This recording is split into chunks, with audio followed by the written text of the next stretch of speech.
বিমানে ওঠার নেশার থেকে আর কি এটা। তুমি কখনো প্লেনে উঠছো? আমরা তোমাকে প্লেনে তুলব। বিমানে ওঠার নিজের তৈরি করা বিমানে উড়ে বিস্ময় সৃষ্টি করা সেই জুলহাসের পাশে দাঁড়িয়েছে বিএনপির ভারপ্রাপ্ত চেয়ারম্যান তারেক রহমান। আজ সকালে মানিকগঞ্জ জেলা বিএনপির সভাপতি আফরোজা খান রিতা ও আমরা বিএনপি পরিবারের আহ্বায়ক আতিকুর রহমান রুমন তারেক রহমানের পক্ষ থেকে 50,000 টাকার সহযোগিতা জুলহাসকে পৌঁছে দিয়েছেন।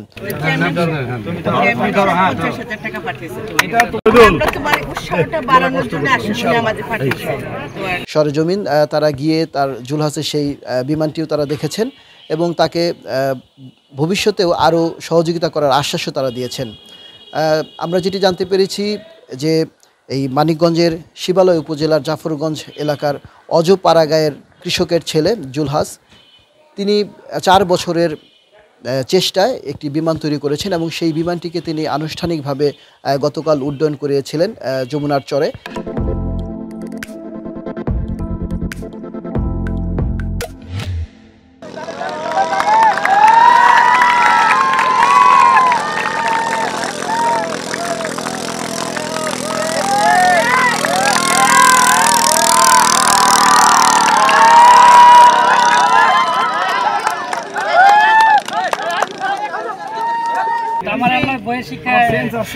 বইয়ের শিক্ষা করার তৌফিক দেন, এই জন্য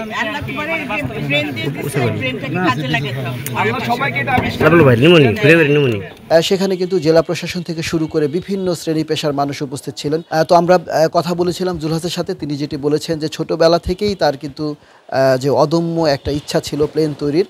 অর্থাভাবে তিনি বেশি দূর পর্যন্ত পড়াশোনা করতে পারেননি।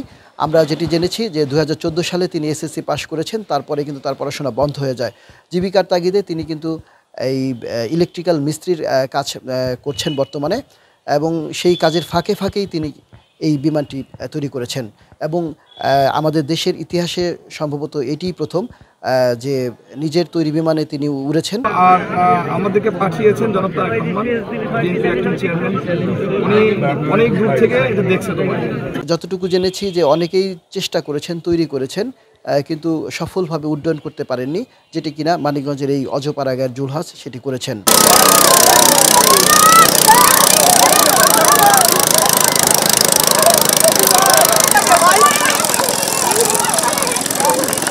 জেলা প্রশাসন যেটি বলছে জুলহাসের এই উদ্ভাবনটিকে টিকিয়ে রাখার জন্য এবং এটিকে আরও সমৃদ্ধ করার জন্য সরকারিভাবে পৃষ্ঠপোষকতা তারা করবেন। Ashraful Alam Liton, DBC news, Manikganj.